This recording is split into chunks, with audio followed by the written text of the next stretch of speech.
Hello दोस्तों, आज हम पढ़ने वाले हैं class 12 NCERT physics chapter 2 part 2। तो आई होप आप लोगों ने पार्ट 1 देख लिया होगा इसका। अगर आपने अभी तक हमें चैनल को सब्सक्राइब नहीं किया तो सब्सक्राइब करें और लाइक करें। तो शुरू करते हैं। समविभव पृष्ठ। कोई समविभव पृष्ठ ऐसा पृष्ठ होता है जिसके पृष्ठ के हर बिंदु पर विभव नियत रहता है। किसी एकल आवेश Q के लिए समीकरण 2.8 द्वारा वैद्युत विभव V=1.4πε0 Q/R। इससे यह प्रकट होता है कि यदि R नियत है तो V नियत रहता है। इस प्रकार किसी एकल आवेश के लिए समविभव पृष्ठ केंद्रीय गोलीय होते हैं जिनके केंद्र पर वह आवेश स्थित होता है। अब किसी एकल आवेश Q के लिए विद्युत क्षेत्र रेखाएं आवेश से आरंभ होने वाली अथवा उस आवेश पर समाप्त होने वाली हरी रेखाएं होती हैं। स्पष्ट है कि किसी समविभव पृष्ठ के किसी बिंदु पर विद्युत क्षेत्र सदैव ही उस बिंदु पर अविलंबित होता है। ये व्यापक रूप से सत्य है। किसी भी आवेश विन्यास के लिए किसी भी बिंदु से गुजरने वाला समविभव पृष्ठ उस बिंदु पर विद्युत क्षेत्र का विलंबवत होता है। इस प्रकरण की व्युत्पत्ति सरल है। यदि विद्युत क्षेत्र समविभव पृष्ठ के विलंबित नहीं है तो इस क्षेत्र का पृष्ठ के अनुदिश कोई शून्योत्तर घटक होगा। किसी एकांक परीक्षण आवेश का क्षेत्र के इस घटक की विरुद्ध दिशा में गति कराने के लिए कुछ कार्य करना आवश्यक होगा, परंतु ये किसी भी समविभव पृष्ठ की परिभाषा के विरुद्ध है। समविभव पृष्ठ के किन्हीं भी दो बिंदुओं के बीच कोई विभवांतर नहीं होता तथा इस पृष्ठ पर किसी परीक्षण आवेश को गति कराने के लिए कोई कार्य करना आवश्यक नहीं होता। अतः किसी समविभव पृष्ठ के सभी बिंदुओं पर विद्युत क्षेत्र पृष्ठ के अविलंबित होता है। समविभव पृष्ठ किसी आवेश विन्यास की चारों ओर की विद्युत क्षेत्र रेखाओं के दृश्यों के वैकल्पिक दृश्य प्रस्तुत करते हैं। किसी एक्स के अनुदिश मान लीजिए एक्स के अनुदिश किसी एक समान विद्युत क्षेत्र E के लिए समविभव पृष्ठ एक्स अक्ष के अविलंबित अर्थात YZ तल के समांतर तल में होते हैं। चित्र 2.11 में किसी विद्युत द्विध्रुव तथा B में दो सर्वसम धनावेशों के कारण समविभव पृष्ठ तथा विद्युत क्षेत्र दर्शाए गए हैं। विद्युत क्षेत्र तथा विद्युत विभव में संबंध। एक दूसरे के पास रखे दो समविभव पृष्ठ A तथा B जिनके विभवों के मान क्रमशः V तथा V प्लस डेल्टा V है, जहाँ डेल्टा V विद्युत क्षेत्र A की दिशा में V परिवर्तन है। मान लीजिए पृष्ठ B पर कोई बिंदु P है। मान लीजिए पृष्ठ A की बिंदु P से लंबवत दूरी डेल्टा L। ये भी मानिए कि विद्युत क्षेत्र के विरुद्ध कोई एकांक धनावेश इस लंब के अनुदिश पृष्ठ B से पृष्ठ A पर ले जाया जाता है। इस प्रक्रिया में किया गया कार्य मॉड E डेल्टा L है। ये कार्य विभवांतर VA माइनस VB के बराबर है। इस प्रकार mod E delta L equal to V minus V plus delta V equal to minus delta V, अर्थात mod E equal to minus delta V divide by delta L। स्पष्ट है कि delta V ऋणात्मक है। Delta V equal to minus mod delta V। अब समीकरण 2.20 को दोबारा इस प्रकार लिख सकते हैं। Mod E equal to minus delta V divided by delta L is equal to plus mod del V plus delta divided by delta L। इस प्रकार हम विद्युत क्षेत्र तथा वैद्युत विभव में संबंधित दो महत्वपूर्ण निष्कर्षों पर पहुंचते हैं। विद्युत क्षेत्र उस दिशा में होता है जहां विभव में सर्वाधिक हानि होती है। किसी बिंदु पर विद्युत क्षेत्र का परिमाण उस बिंदु पर समविभव पृष्ठ के अविलंबित विभव के परिमाण में प्रति एकांक विस्थापन परिवर्तन द्वारा व्यक्त किया जाता है। आवेशों को निकाय की स्थितिज ऊर्जा। पहले हम एक सरल प्रकरण पर विचार करते हैं जिसमें किसी मूल बिंदु के सापेक्ष R1 तथा R2 स्थिति वाले दो आवेश Q1 तथा Q2 हैं। आइए इस विन्यास के निर्माण के लिए किए गए कार्य का परिकलन करें। इसका अर्थ यह है कि पहले आरंभ में हम दोनों आवेशों Q1 तथा Q2 को अनंत पर माने तथा बाद में Y एजेंसियों द्वारा उन्हें इनकी वर्तमान स्थिति तक लाने में किए गए कार्य का परिकलन करें। मान लीजिए हम पहले आवेश Q1 को अनंत से बिंदु R1 तक लाते हैं। चूँकि स्थिति में कोई बाह्य क्षेत्र नहीं है जिसके विरुद्ध कार्य करने की आवश्यकता पड़े, अतः Q1 को अनंत से R1 तक लाने में किया गया कार्य शून्य है। यह आवेश दिख स्थान में एक विभव V1 उत्पन्न करता है। V1 is equal to 1/4πε0 Q1/R1P, जहाँ R1P दिख स्थान किसी बिंदु P की Q1 की स्थिति से दूरी। विभव की परिभाषा से आवेश Q2 को अनंत से बिंदु R2 तक लाने में किया गया कार्य R2 पर Q1 द्वारा विभव पर Q2 गुना होता है। Q2 पर किया गया कार्य 1/4πε0 Q1 Q2 divide by R12। यहाँ R12 R12 एक तथा दो बिंदु एक तथा दो के बीच की दूरी। चूंकि स्थिर वैद्युत बल संरक्षी है, ये कार्य निकाय की स्थितिज ऊर्जा के रूप में संचित हो जाता है तथा दो आवेशों Q1 तथा Q2 की निकाय की स्थितिज ऊर्जा U1 equal to 1/4πε0 Q1 Q2 divided by R12। स्पष्ट है कि यदि पहले Q2 को उसकी वर्तमान स्थिति पर लाया जाता है और तत्पश्चात Q1 को लाया जाता है तो भी स्थितिज ऊर्जा U उतनी ही होती है। अधिक व्यापक रूप से समीकरण 2.2 में दर्शाया गया है। स्थितिज ऊर्जा के लिए व्यंजक सदैव ही अपरिवर्तित रहता है चाहे निर्दिष्ट स्थानों पर आवेशों को किसी प्रकार भी ले जाया जाए। यह स्थिर वैद्युत बलों के लिए कार्य की पथ स्वतंत्रता के कारण होता है। समीकरण Q1 तथा Q2 किसी भी चिन्ह के लिए सत्य है। यदि Q1 Q2 ग्रेटर देन 0 तो स्थितिज ऊर्जा धनात्मक होती है। यह अपेक्षित भी है क्योंकि सजातीय आवेश Q1 Q2 ग्रेटर देन 0 के लिए स्थिर वैद्युत बल प्रतिकर्षी होता है तथा आवेशों को अनंत से किसी परिमित दूरी तक इस प्रतिकर्षी बल के विरुद्ध लाने में धनात्मक कार्य करना पड़ता है। इसके विपरीत विजातीय आवेश Q1 Q2 लेस देन 0 के लिए स्थिर वैद्युत बल आकर्षी होता है। इस प्रकरण में आवेशों को उनकी दी गई स्थितियों से अनंत तक इस आकर्षी बल के विरुद्ध ले जाने में धनात्मक कार्य करना पड़ता है। दूसरे शब्दों में उत्क्रमित पथ यानी अनंत से वर्तमान स्थितियों तक के लिए कार्य के ऋणात्मक परिमाण की आवश्यकता होती है, जिसके कारण स्थितिज ऊर्जा ऋणात्मक होती है। समीकरण 2.22 को आसानी से आवेशों की कितनी भी संख्या के निकाय के लिए व्यापक बनाया जा सकता है। आइए अब हम तीन आवेश Q1 Q2 Q3 जो क्रमशः R1 R2 तथा R3 तक लाने में कोई कार्य नहीं होता पर स्थित है कि निकाय की स्थितिज ऊर्जा का परिकलित करें। पहले Q1 को अनंत से R1 तक लाने में कोई कार्य नहीं होता, तत्पश्चात हम Q2 को अनंत से R2 तक लाते हैं। पहले की भांति इस चरण में किया गया कार्य Q2 V1 is equal to 1/4πε0 Q1 Q2 divided by R12। आवेश Q1 तथा Q2 अपने चारों ओर विभव उत्पन्न करते हैं। किसी बिंदु P पर हुए विभव V1, 2 is equal to 1/4πε0 Q1 divided by R1P plus Q2 divided by R2P। आवेश Q3 को अनंत से बिंदु R3 तक लाने में किया गया कार्य R3 पर V1.2 का Q3 गुना होता है अतः Q2 V12 R3 equal to 1/4πε0 Q1 Q3 divide by R13 plus Q2 Q3 divide by R23।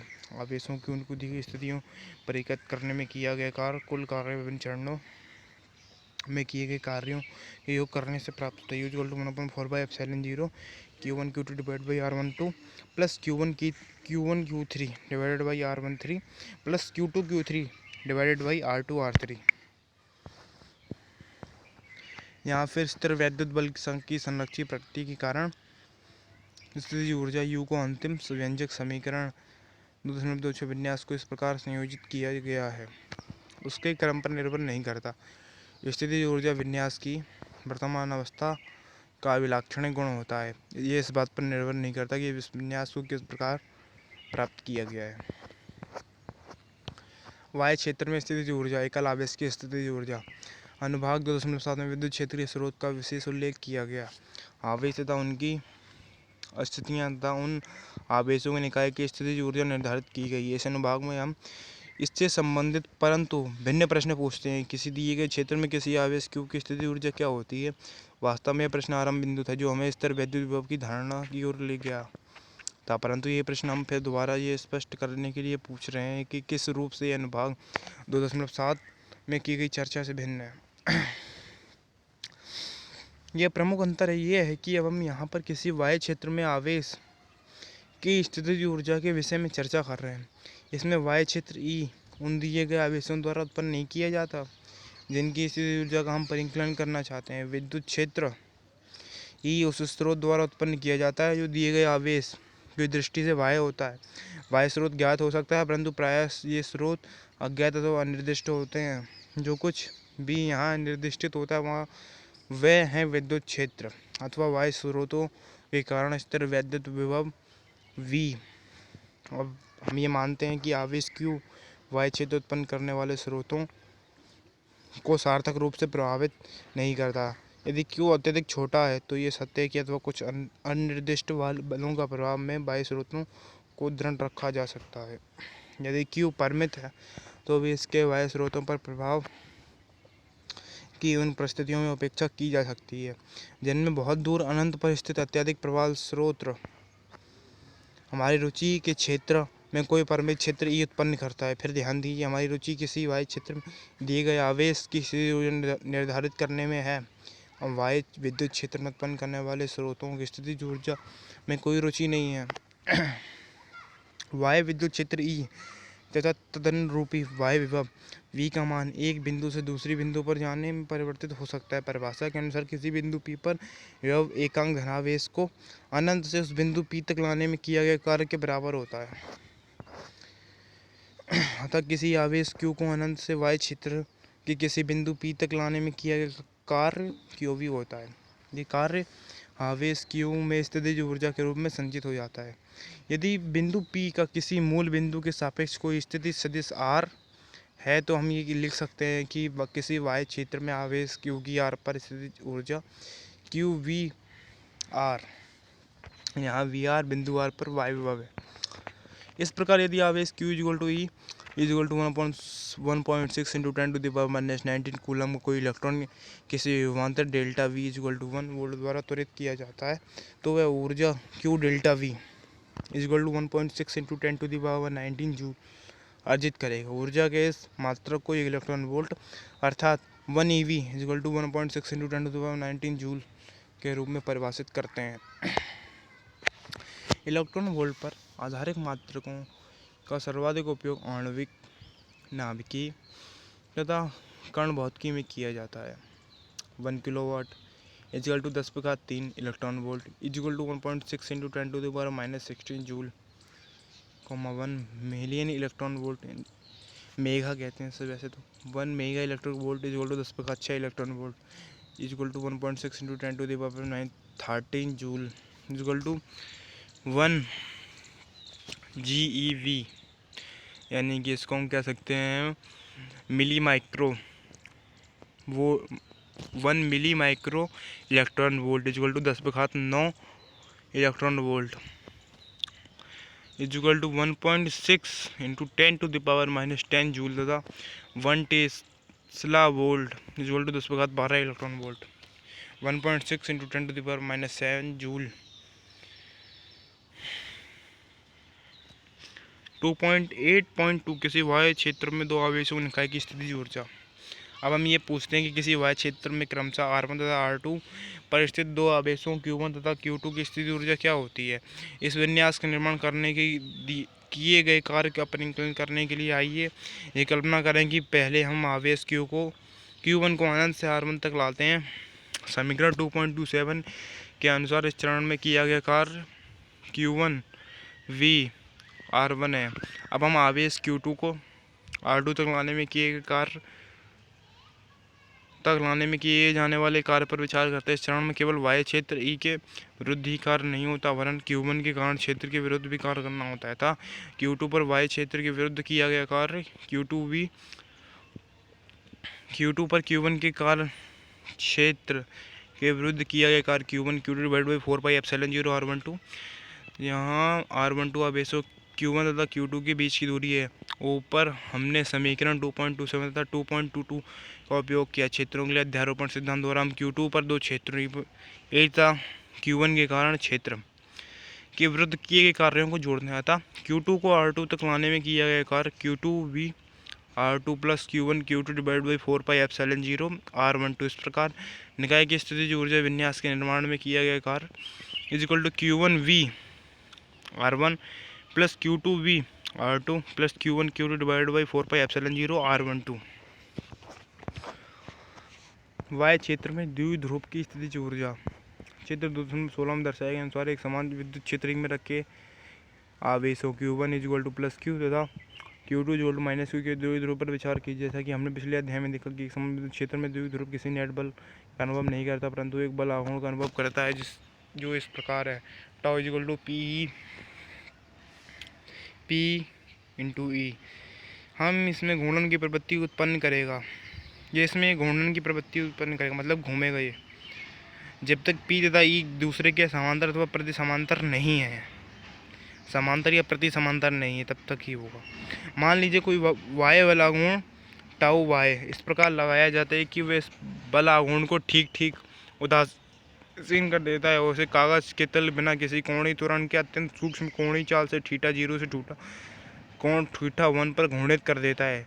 इस वाय बल आघूर्ण द्वारा किया गया कार्य W थीटा 0 से theta 1 tau y theta d theta theta 0 to theta 1 p sine theta d theta. तो p cos theta 0 minus cos theta 1 एक कार्य निकाय की स्थितिज ऊर्जा के रूप में संचित हो जाता है। अब हम स्थितिज ऊर्जा यू थीटा को द्विध्रुव की किसी झुकाव थीटा संबंध कर सकते हैं। अन्य स्थितिज ऊर्जा की भांति यहाँ हमें उस कोण के चयन की स्वतंत्रता है जिस पर विभव स्थितिज ऊर्जा यू शून्य माना जाए।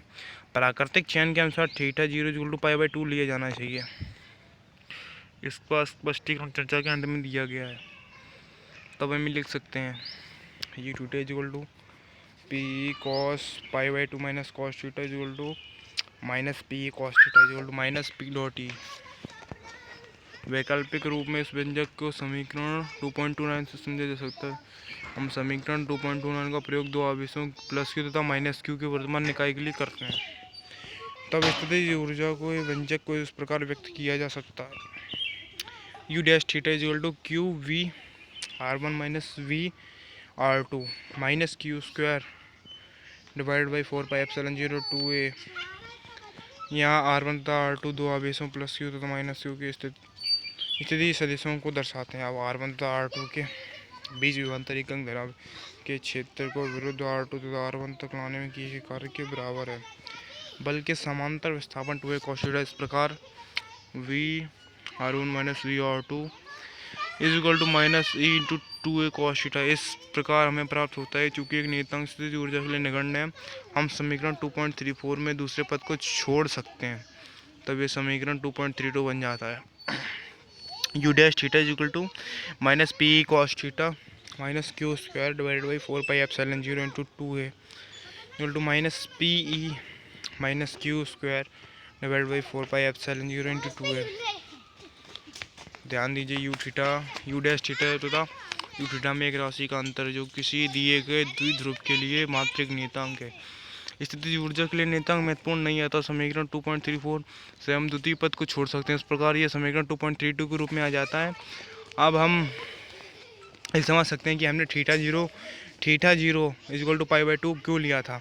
इस प्रकरण में प्लस क्यू तथा माइनस क्यू को वाई क्षेत्र ई के विरुद्ध लाने में किए जाने वाला कार्य बल कार्य जाने वाले कार्य समान तथा विपरीत हैं और निराशित हो जाते हैं, अर्थात Q V R1 minus V R2 equal to 0।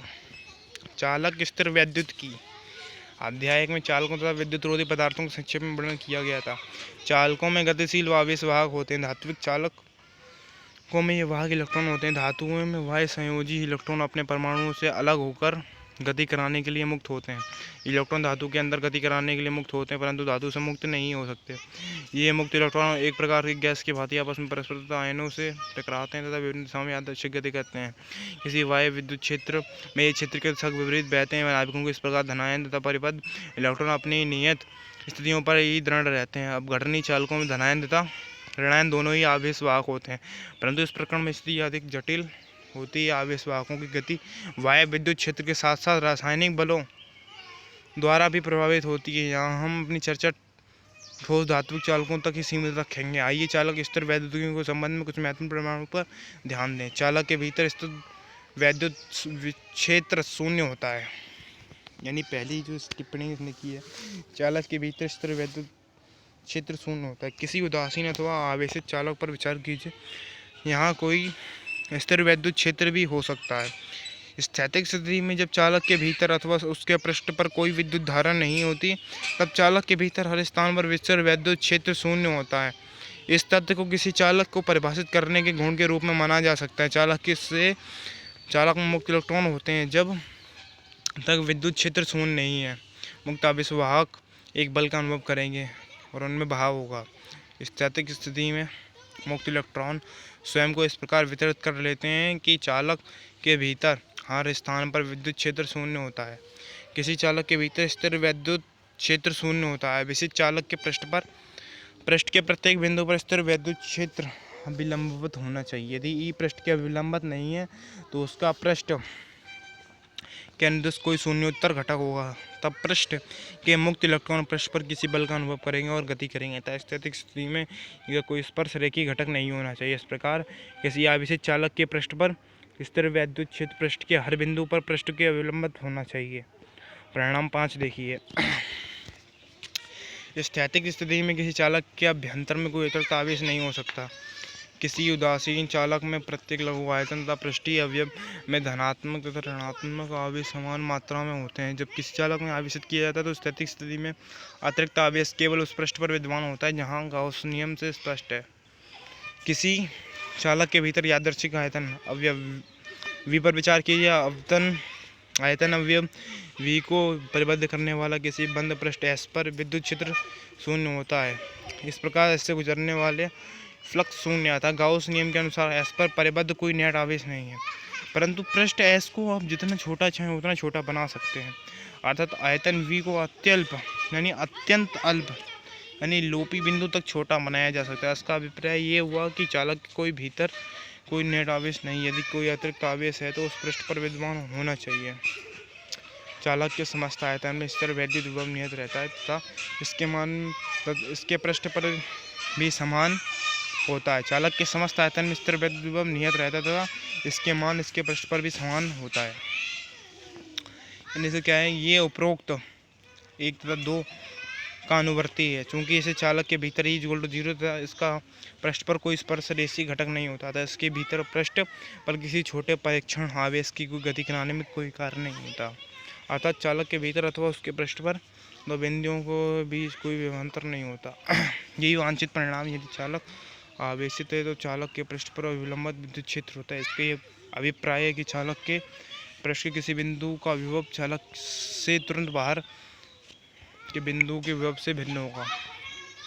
किसी यादृच्छिक आकार आकृति आवेश विन्यास के चालकों के निकाय में प्रत्येक चालक अपना एक नियत मान अभिलाक्षणिक विभव होगा, परंतु यह नियत मान एक चालक से दूसरे चालक का भिन्न हो सकता है।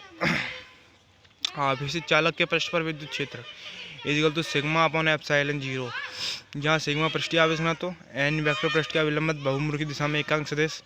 इस परमाणु व्युत्पन्न करने के लिए कोई डिबिया चित्र में दर्शाए अनुसार पृष्ठ के किसी बिंदु पर P के परितः गाउसी पृष्ठ के रूप में चुनिए। इस डिबिया कुछ भाग चालक पृष्ठ के बाहर तथा कुछ भाग चालक के पृष्ठ के भीतर रखिए। इसका अनुप्रस्थ कोण क्षेत्रफल ΔS बहुत छोटा तथा इसकी ऊंचाई नगण्य है। पृष्ठ के भीतर कोई स्थिर वैद्युत क्षेत्र शून्य। पृष्ठ के तुरंत बाहर विद्युत क्षेत्र पृष्ठ के अभिलंबित अर्थात डिब्बियों से गुजरने वाला कुल फ्लक्स केवल डिब्बियों की बाहरी अनुप्रस्थ काट से आता है। ये ± E∆S बराबर है E∆S के −∆S के बराबर है, क्योंकि चालक के छोटे छेद ΔS पर विद्युत क्षेत्र E को नियत माना जा सकता है तथा E इधर ΔS समांतर अथवा प्रति समांतर है। डिब्बियों द्वारा परिबद्ध आवेश σ∆S गाउस नियम के अनुसार E∆S = mod σ∆S / ε0। E = mod σ/ε। इस तत्व को सम्मिलित करते हुए कि विद्युत क्षेत्र पृष्ठ के अभिलंबित है, हम समीकरण को रूप में सदिश संबंध पाते हैं। ध्यान दीजिए, समीकरण 2.35 आवेश घनत्व सिग्मा के दोनों चिन्हों के लिए सत्य है। सिग्मा >0 के लिए विद्युत क्षेत्र पृष्ठ के बाह्यमुखी अभिलंबित है तथा सिग्मा <0 के लिए विद्युत क्षेत्र पृष्ठ के अंतर्मुखी अभिलंबित है।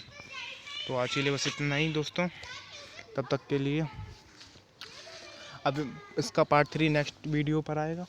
तब तक के लिए हमारे चैनल को अगर वीडियो अच्छी लगे तो लाइक करें, सब्सक्राइब करें।